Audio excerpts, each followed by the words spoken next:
Komisi Pemberantasan Korupsi KPK mengusulkan partai politik diberikan dana yang lebih besar dari anggaran pendapatan dan belanja negara atau APBN. Usulan yang dilontarkan Wakil Ketua KPK Fitro Roh Cahyanto ini menyusul maraknya pejabat korupsi lantaran biaya politik yang tinggi.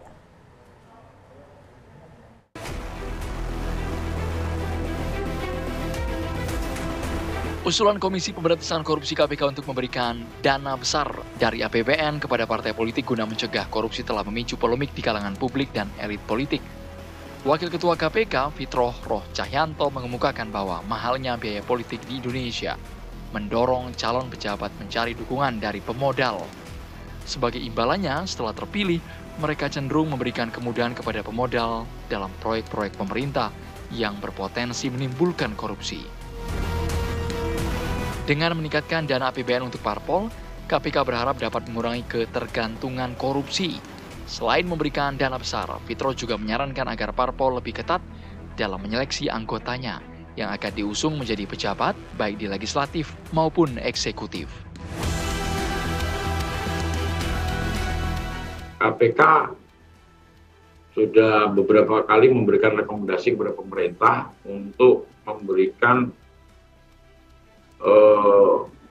dana yang besar bagi partai politik. Hanya saja sampai hari ini apa yang direkomendasikan oleh KPK belum dilaksanakan secara penuh karena memang menyangkut keuangan. Sekjen Partai Perindo Andi Yuslim Patawari mendukung usulan KPK memberikan dana besar kepada parpol. Ini dilakukan sebagai langkah preventif dalam menangani tindak pidana korupsi.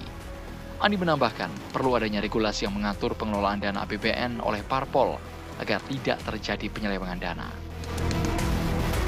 Boleh saja itu terjadi sebagai suatu cara preventif dalam artian pendidikan politik agar yang terpilih dari partai yang duduk di legislatif ataupun di eksekutif ke depannya bisa terhindar dari tindakan yang sifatnya pelanggaran hukum dalam artian melakukan tindakan korupsi. Sementara itu, KPU tak mempersoalkan bila mana partai politik mendapat guyuran dana besar dari APBN. Kendati demikian, KPU menggarisbawahi soal akuntabilitas dari anggaran yang digelontorkan. Pada prinsipnya kami tidak masalah ya kalau seandainya memang ini dinaikkan cukup signifikan. Yang terpenting adalah bagaimana akuntabilitas dari anggaran atau dana untuk partai politik tersebut. Karena memang Undang-Undang Partai Politik memerintahkan kepada partai politik untuk melakukan sosialisasi, pendidikan pemilih, dan kaderisasi. Dan hal tersebut harus menjadi orientasi dari pembiayaan untuk partai politik dari APBN. Sesuai undang-undang, parpol berhak memperoleh bantuan keuangan yang bersumber baik itu dari APBN maupun APBD. Lantas, apakah dengan penambahan dana untuk parpol ini akan berbanding lurus dengan menurunnya kasus korupsi? Tim TV One mengabarkan. Usulan KPK menambah anggaran dana partai politik menuai pro dan kontra. Meski dianggap guyuran dana untuk parpol bisa mengurangi kasus korupsi, namun jika tidak dibarengi dengan pengawasan dan kredibilitas pengurus partai, maka korupsi makin merajalela. Lantas, apakah dengan memberi dana besar kepada parpol, kasus korupsi akan turun? Kita akan membahasnya bersama Saud Situmorang, selaku mantan komisioner KPK. Selamat sore, Pak Saud. Selamat sore, apa kabar? Ya, apa kabar Pak Saud? Kami baik-baik saja. Pak Saud, ini langsung saja kita ingin mengklarifikasi. Apakah dengan usulan ini, adakah jaminan dana besar untuk parpol ini dapat mengurangi angka korupsi, Pak Saud? Ya enggak dong, enggak ada jaminan. Ya kan? Makanya waktu kita buat itu kajiannya tahun 2018, waktu saya masih di dalam, dan Fitro ada di situ salah satu jaksa, dia memahami bahwa ada persoalan mendasar dikaitkan dengan politik kita sebagaimana yang diminta Undang-Undang Dasar 45, bahwa akan ada partai politik yang akan menentukan siapa pemimpin nasional. Kemudian bagaimana partai politik bekerja, dia perlu resource. Bagaimana mengatur resource itu, nah itu kan menjadi masalah. Kan kita sudah tahu bahwa semua uang negara itu selalu ada bermasalah, ya kan, makanya dikenakan tindak pidana. Dalam hal ini kalau kita pergi ke partai politik nanti itu ada syarat-syaratnya. Pemberian itu sama dengan kita memberi uang kepada katakanlah partai politik atau perusahaan-perusahaan yang perusahaan daerah atau perusahaan negara, itu kan ada pertanggungjawabannya. Saat ini kan pertanggungjawaban keuangan itu yang menjadi masalah nantinya. Bukan penggunaannya atau besarnya mungkin jadi masalah. Siapa dapat apa, berapa besarnya itu ada hitungan-hitungannya. Sudah ada perhitungan yang kita buat waktu itu. Bagaimana cara memberinya, bagaimana itu digunakan. Termasuk diantaranya kaderisasi, jenjang karir, dan seterusnya, menjelaskan program-program kepada masyarakat. Itu kan sebenarnya perlu resource. Yang selama ini uang itu diambil dari hal yang masih belum bisa dinilai sebagai sesuatu yang transparan. KPU sendiri sampai saat ini kan nggak bisa mengontrol itu partai politik sampai saat ini. Buktinya carut-marut pemilu 2024 kemarin kan tercermin bahwa KPU sendiri nggak bisa juga mereka mengatakan bahwa uang itu akan digunakan. Yang menurut saya itu menjadi tantangan besar untuk kemudian kita bisa mempertanggungjawabkan ini. Jadi sekali lagi nggak ada jaminan, Mbak, kalau uang itu dikasih kemudian partai politik menjadi clear. No. Ada sejumlah audit yang harus dilakukan, ada sejumlah kontrol yang harus dilakukan, dan itu semuanya ada di dalam naskah akademik kajian 2018 yang sudah kita buat. Jadi sebenarnya itu tinggal implementasi. Bukan barang baru itu memberi sejumlah uang kepada partai politik. Saya malah di Tanjung Priok itu bisa puluhan triliun kita benerin aja itu. Jadi jangan bicara uang di negara ini, nggak ada. Banyak uangnya cukup kalau kita kasih 5 triliun satu partai politik juga bisa. Itu kan kemarin ada itu. Yang dari mineral aja kita habis 300 triliun. Jadi bukan soal nggak ada uang, tapi bagaimana mempertanggungjawabkan uang itu untuk kemudian kita akan menindak tegas. Jadi siapa dapat apa, berapa besar itu nanti ada syaratnya. Enggak juga kita kasih setiap partai sama besar, ya enggak. Kalau yang satunya juga kerjanya yang ngengok, ya enggak juga mungkin kita kasih uang dengan baik, kan gitu ya. Tapi kalau satu partai politik bisa bertanggung jawab, mengkreat sebuah nilai, mereka di parlemennya aktif, ya kan, mengkritisi, tidak hanya sekedar cuap-cuap di parlemen, itu nanti kan harus ada penilaian. Yang menilai itu siapa? Bisa jadi komisi etik di partai politik dan kemudian badan audit yang menilai audit kinerjanya, tidak hanya audit keuangannya. Audit keuangan kan bisa diatur, apa beli apa, kwitansi bisa dibikin, tapi audit kinerja itu menjadi penting. Nah, ini yang menurut saya menjadi lebih penting nantinya, gitu Mbak. Audit keuangan maupun audit kinerja ini, jika hanya dalam internal partai politik itu kan bisa jadi transaksional. Nah, siapa selain dari partai politik ini yang mengawasi, Pak Saud? Ya, itu nanti tentu kalau itu uang negara, ya auditornya auditor negara. Selain kemudian internal partai kan mereka punya komisi etik juga. Tapi kan komisi etik ini juga kadang-kadang kan ada masalah juga di internal mereka. Kalau di internal mereka nggak ada masalah, itu kaderisasi akan baik, ya kan? Itu tidak akan terjadi kasus-kasus lompat nomor, lompat angka, siapa yang harus dilantik, siapa nomor urut jadi. Jadi itu nanti termasuk bagian-bagian dari audit kinerja yang harus dinilai oleh lembaga yang memberikan uang. Jangan lupa uang negara yang kita berikan itu harus detail mempertanggungjawabkan bahwa mereka menciptakan nilai-nilai demokrasi Pancasila. Kalau enggak ya coret aja, ngapain juga kita kasih uang negara bikin rugi, partai politiknya bisnis visual kesana kemari yang hanya mengakukan sejumlah perilaku konflik of interest, itu nggak boleh. Karena bagaimanapun negaranya partai politik itu tidak akan bisa seperti di negara lain. Ini kan kita lakukan atas kajian banyak negara. Banyak negara melakukan sama dan kita sudah tertinggal. Ini tinggal melaksanakan yang disampaikan Pitro, pimpinan KPK itu bukan barang baru. Betul. Jangan kemudian tinggal kita pakai mekanisme pengawasannya aja. Uangnya banyak, saya bilang uang negeri ini nggak ada. Uang negeri ini banyak, cuma dikorupsi semua kok. Nah, uang negeri banyak yang sudah dikorupsi ini kan tentu ada tindak pidananya yang harus dipertanggungjawabkan. Nah, ini saya membayangkan begini, uang dari APBN ini diterima oleh partai politik, tapi juga ada sponsor yang ikut membantu dari partai politik ini dalam proses politik itu sendiri. Ini kan artinya ada celah untuk korupsi, celah baru yang bisa dimanfaatkan, Pak Saud.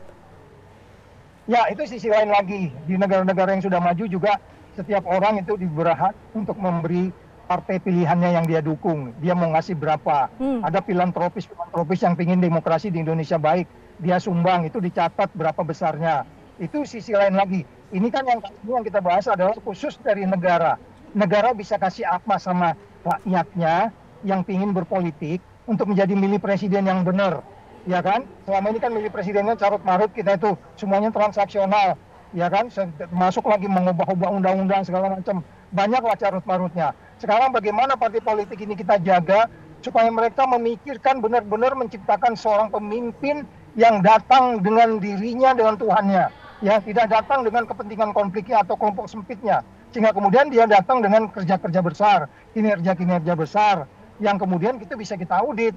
Jadi sekali lagi, maksud kita memberi sesuatu itu adalah agar resource partai politik ini menjadi kompetitif satu partai dengan yang lain. Makanya nanti kita dalam tahap pertama, bisa jadi sama-sama diberikan. Tahun pertama kita beri, kita kasih starting sama, ya kan? Itu tergantung, itu pemerintah yang menentukan. Baru nanti berikutnya baru kita polisi. Enggak, kamu di parlemen kamu ternyata cuma satu orang. Ya, aku dapat segini. Nggak ada milik berapa? Ya kamu saya kasih administrasi untuk bayar listrik aja deh.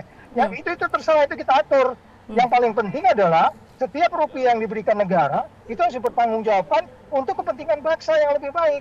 Kalau ada partai politik yang kemudian berkinerja baik, aktif membuat undang-undang, dia mengkritisi pemerintah, nanti ada tim penilai. Jangan begitu aja, rugi negara, mending gak usah dikasih uang itu. Biar aja seperti sekarang. Jadi ada sejumlah syarat yang udah kita tentukan tahun 2018, dibaca lagi konsepnya, itu ada di KPK, tahun 2018 sudah kita bikin, yang kita sebut SIP, ya kan, sistem integritas partai politik itu udah ada, Mbak. Dilihat lagi nanti di sana kepada semua partai politik, kita minta supaya melihat itu lagi, kemudian berdialog dengan KPK. Gitu, Mbak.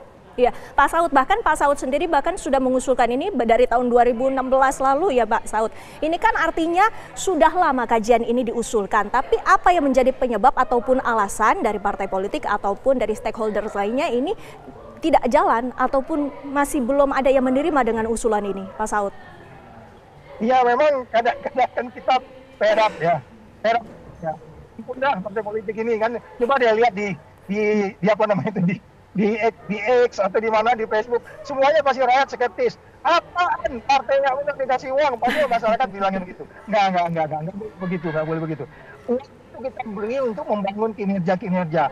Mungkin ada beberapa orang sebel perilaku partai politiknya jahat, yang kemudian mereka tetap itu kan masih dikasih uang juga. Jangan begitu, berpolitik ini nggak boleh dendam juga, bernegara itu nggak boleh. Kita kasih kesempatan, makanya saya bilang tadi dikasih zero setting, kasih kesempatan yang sama semua partai. Siapa tahu ke depan ini akan ada partai majority yang baru muncul, yang kemudian dia akan bisa menjadi sebuah partai yang menjadi idaman rakyatnya karena dia memberi janji yang baik. Jadi sekali lagi, ada banyak memang tanggapan yang skeptik, pedap, terus kemudian segala macam lah ya, yang menunjukkan bahwa akhirnya kita nggak mau memberi itu. Pada saat kita lakukan itu pun, bahkan dari internal politiknya itu juga mereka curiga loh. Wah, ini jangan-jangan ini mereka mau ngasih uang ke kita supaya ngatur-ngatur kita. No. Tapi kita nggak begitu mikirnya. Negara yang beri sesuatu, kamu pertanggungjawabkan yang berikan negara itu. Jadi nggak ada isu transaksional. Kemudian kita kasih uang ke partai politik, kalau partai politiknya dijadikan barang piaraan partai yang berkuasa. Nggak boleh begitu. Jadi sekali lagi jawabannya adalah, memang ada pro kontra, karena memang transparansinya yang harus kita utamakan. Sehingga kalau kita bikin transparan, akuntabel, tidak bebas konflik kepentingan, dan kemudian anti korupsi, ya tentu itu akan lebih gampang dipertanggungjawabkan setiap rupiah yang kita berikan kepada partai politik. Setiap rupiah loh, harus pertanggungjawabannya. Gitu, Mbak. Jika setiap rupiah ini harus dipertanggungjawabkan, apabila itu adalah dari APBN dan juga telah diaudit dan transparan, apakah hukumannya juga akan lebih berat, Pak Saud? Oh iya, tentu nanti kan begini ya, yang tidak tertulisnya kan kita memahami partai politik ini kan ngambil sesuatu itu kan, karena dia kan memberi sesuatu. Kadang-kadang mereka ingin ke dapil, oke, di DPR mereka dikasih uang tapi kurang. Nah, kemudian kita juga kaderisasi di partai politik itu untuk jadi nomor urut jadi itu pun kita, ya kan, bagaimana itu nomor urut jadi gitu kan, sehingga kemudian kalau kita mengatakan beri uang dalam hal ini negara, dalam hal ini KPK, dalam hal ini BPK dan seterusnya, mengauditnya tidak hanya mengaudit keuangannya, audit keuangan itu gampang, ya tapi audit kinerja itu menjadi penting. Kinerja apa Pak Saud? Ya kinerja demokrasi Pancasila dong. Ada nggak mereka yang namanya konsensus? Nah, ujuk-ujuk maunya pimpinan partai nunjuin nomor urut 1 si ini. Nah, dan namanya anti korupsi itu Anda harus konsensus, itu demokrasi Pancasila. Konsensus itu adalah diskusi. Sehingga kemudian dari sana uang itu bisa dipertanggungjawabkan secara keseluruhan, bahwa uang yang diberikan itu adalah untuk membangun partai politik, untuk bayar listriknya, untuk merawat gedungnya, untuk yang bla bla bla, tidak mereka ngutip dari kemana-mana gitu, kira-kira gitu Mbak. Tujuan utamanya adalah sebenarnya agar partai politik ini menjadi sebuah instrumen yang bisa menyeleksi siapa yang bakal memimpin negeri ini, baik presiden dan di lembaga legislatifnya. Itu yang paling penting sebenarnya, karena banyak penilaian ya, termasuk tadi itu bahwa ada sejumlah dana yang mereka ambil dari mana-mana yang kemudian mereka tidak bisa bertanggungjawab. Dan jadi sekali lagi, kalau negatif tentang bagaimana itu diberikan, ini yang memang perlu kita diskusikan, harus dijelaskan kepada rakyat. Uang ini bukan dikasih untuk ketua partai, dikasih kepada seseorang yang calon jadi, enggak, itu kan hasil musyawarah mereka. Jadi uang itu secara kredibel, secara pertanggungjawaban organisasi itu dilakukan. Jadi manajemen transparan, manajemen kompetitif, itu dilakukan, Mbak, gitu ya? Iya, baik. Tentunya kita harapkan bahwa pemberantasan korupsi ini bisa berjalan dan apapun caranya, ini tujuan akhirnya agar Indonesia tetap menjadi lebih makmur dari sekarang. Terima kasih Pak Saud Situmorang waktunya bersama kami di Kabar Petang. Sehat selalu Pak, selamat sore.